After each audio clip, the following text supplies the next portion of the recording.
Skip Bayless and others sued on 14 counts, including sexual battery. You guys, it is the lawsuit that has taken over the internet.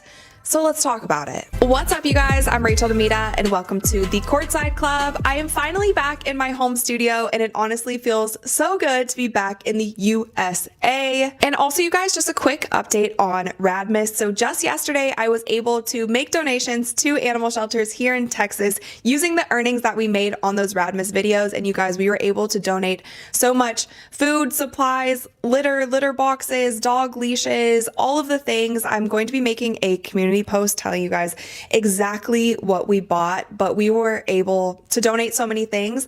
And honestly, you guys, I'm just so grateful for the views, the likes, the comments. All of those went to a great cause. So thank you guys so much for that. And we will definitely be doing more things where we can donate because that was really cool. So jumping into today's video, you guys, I'm sure that you have seen all of the discourse online. We are going to go over it today. But essentially, you guys, a former Fox Sports hairstylist alleges in a lawsuit that a network executive used his position to sexually harass women, as well as that Skip Bayless touched her inappropriately and propositioned her for sex. Nusheen Faraji, who says she worked at Fox Sports from 2012 through last August, made a series of allegations in the 42-page lawsuit obtained by Front Office Sports. Fox, Fox Sports, FS1, FS2, Fox Sports EVP Charlie Dixon, Skip Bayless, and FS1 host Joy Taylor are listed as defendants in the lawsuit. The lawsuit says Ms. Faraji brings forth this action because for over a decade at Fox, she was forced to endure a misogynistic, racist, ableist workplace where executives and talent were allowed to physically and verbally abuse workers with impunity. When Ms. Faraji and others came forward to report the wrongdoing, instead of addressing their concerns, Fox retaliated against them while the perpetrators and those who protected them were inexplicably, promoted. This case thus represents yet another in a long line of cases chronicling the toxic culture at Fox, marked by bad faith promises and repeated failures to address a poisonous and entrenched patriarchy. That was a mouthful. So far, you guys, we have not heard from any of these people about any of these allegations. We have not heard from Skip Bayless. We have not heard from Fox. The only thing that Fox said was that we take these allegations seriously and have no further comment at this time given this pending litigation. So haven't heard from Skip, haven't heard from Fox, haven't heard from Charlie Dixon, and have not heard from Joy Taylor. I don't know any of these people involved, and it's not my place to sit here and be like, oh, they're guilty, or they for sure did this, or it seems like this. It's innocent until proven guilty in my book, but these are things that are going on. Now, where I think I can chime in is the fact that, unfortunately, none of this stuff surprises me. And none of this stuff surprises me because I have been in this industry for over 10 years. And unfortunately, I've seen a lot of things like this. So whether this stuff is true, whether this stuff is false, it wouldn't surprise me if literally everything in here is true. I also don't think all of this stuff is just contained to Hollywood. I think that this is a society thing. This is a man and woman thing. I think that this happens in many industries. However, it's highlighted in Hollywood because people are forward-facing figures. I don't want to just come on here and gossip and say I absolutely think Skip Bayless was doing this and Joy Taylor was doing this and Charlie Dixon was doing this. I don't know. It's not my place to say that. But I will say that there is this sort of, what do we call it?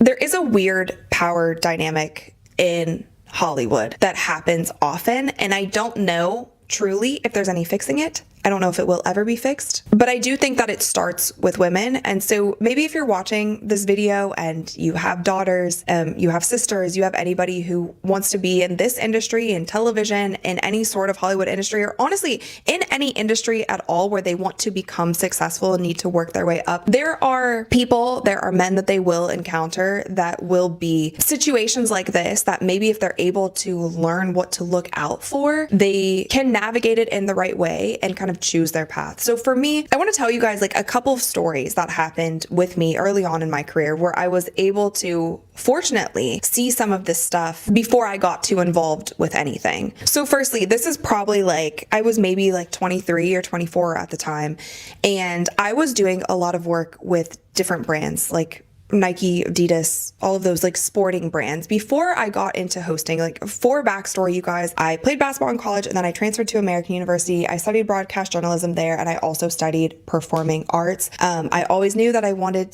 to be a host. I didn't know what lane I wanted to go into. I thought I wanted to go into entertainment and ended up switching and kind of going back into sports, which I love. And from there, got internships. I got an internship at Entertainment Tonight. I did an internship at the morning news in Washington, D.C., where I was waking up at like 3:30 every morning. But anyway, I have like studied this and been in this. Now, after I graduated college, I moved to Los Angeles because, like I said, I thought I wanted to go into entertainment hosting, and I had already spent a few months there interning at Entertainment Tonight. So I moved to Los Angeles, and when I knew that I wanted to kind of switch from entertainment and go back into sports, I was working with a lot of the sports brands, and a lot of the things that I was doing was interviewing some professional athletes. Anyway, there was a brand where I did an interview with one of their athletes for their shoe launch.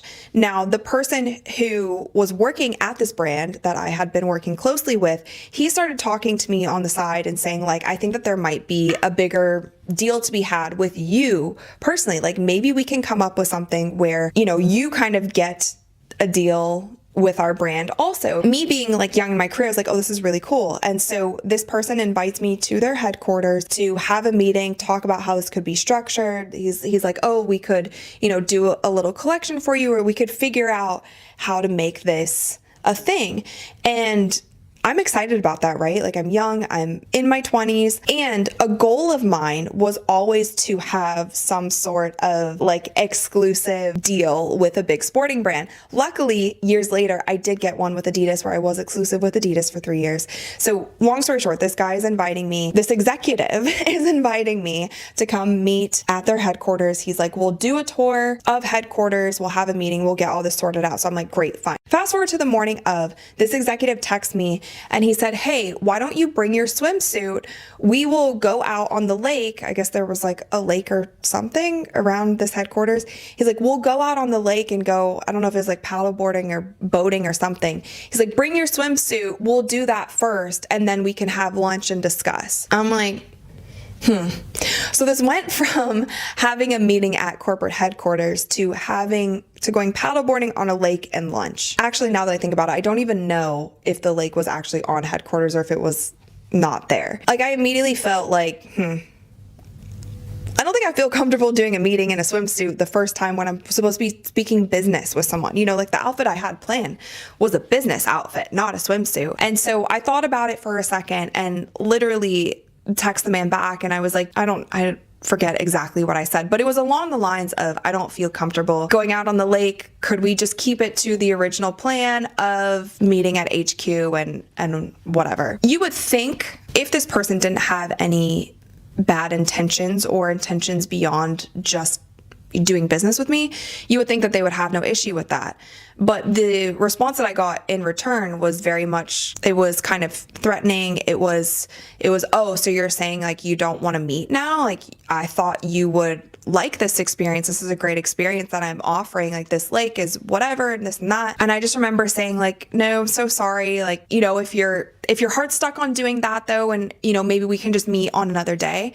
And when I tell you that I was met with anger, and it went into a long rant of this person responding like, I don't think you understand the type of opportunity that you're missing out on. You know, we're trying to do all of this for you, and you're just gonna cancel the day of. You know, looking back on it, obviously this person was inviting me out for reasons other than helping me to get a deal with this company. And in these moments also, you guys, it just shows you the opportunity that young women have, that these opportunities will always be there, I guess is what I'm saying. And that's why, getting back to the beginning of this video, I don't truly know if this power dynamic shuffle between men and women will ever be fixed, if there will ever be a time where men won't expect more from women in the workplace, and especially in Hollywood, or if women won't take those opportunities when they present themselves. The fact is that a lot of times you do get ahead by taking some of these offers, and not even to the fact where you have to even have a relationship or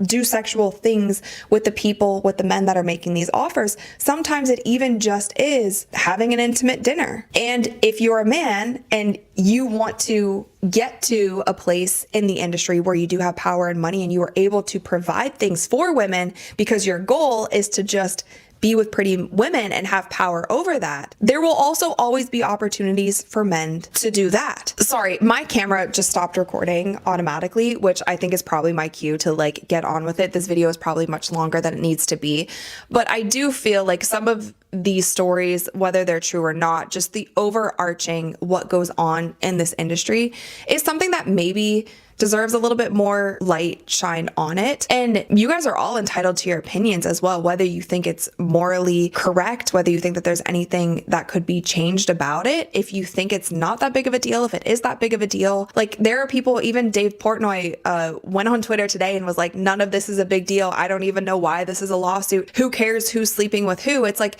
you're also entitled to that opinion as a woman in this industry. And I get asked many times, even when I do go on different podcasts and stuff, a big question that people always ask me is, what is it like being a woman in sports? And I always say, I think that there's so much opportunity for women in sports. One, because we stand out. There are less women in sports. If you know how to handle yourself, there really isn't that much downfall to being a woman in sports. I do think, and I do know that I need to know my stuff. I need to be on top of my game because there is more scrutiny for women with women who talk about sports. There are a lot of men who watch sports that simply don't want to hear a woman's opinion on sports. And I'm very aware of that. And that's just a reality.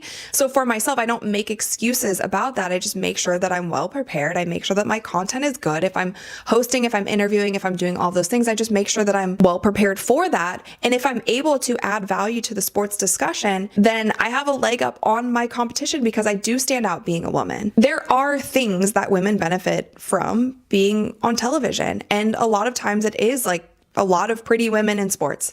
That is definitely a thing.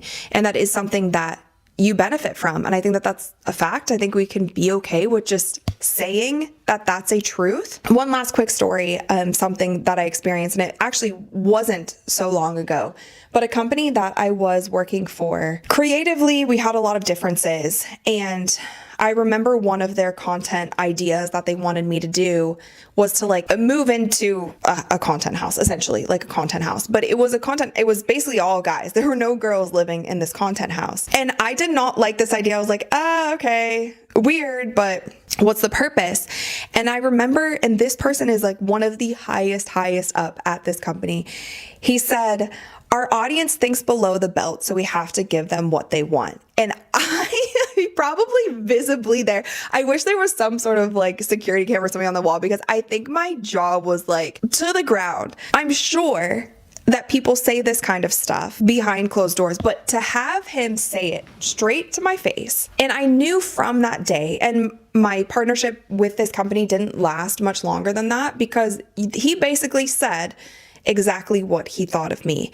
And unfortunately, I think of myself as much higher quality than that. And I don't think of myself as only somebody who just has a pretty face to offer, or just myself being a woman is what I'm offering. I work way too hard to think that that is the only thing that I offer. But when he told me that, I was like, okay, well, if that's how you feel about me, then I probably need to not stay here very much longer. And that I didn't. You will find out very quickly in this industry, or probably in most industries, that there will be slimy men, there will be slimy women, there will be fake people. And if you're able to pick up on the cues before you get to a situation where it becomes so sticky, like think about the first story that I told. If I had just been like, oh, they just want to do something nice for me. Could you imagine myself being in a swimsuit out on the water with somebody who turned on me so very quickly and got so angry? Like, I don't know what kind of situation I could have gotten myself in. And again, I was very young at the time, like new to the industry, naive to the industry, but I feel lucky that I was able to recognize the situation before it got to that point. And I think that that is a decision that if you're in this industry, you will have to make it at some point. So I hope that some of that made sense. I hope my stories just shed a little bit of light and also just shed different ways to go about the industry. I think that we're also in just such a fantastic time of the internet where anybody can be a creator. Like the fact that I'm able to do Courtside Club alone, solo, not working with ESPN like I was. Like, this is nothing against ESPN. I didn't experience these types of things with them.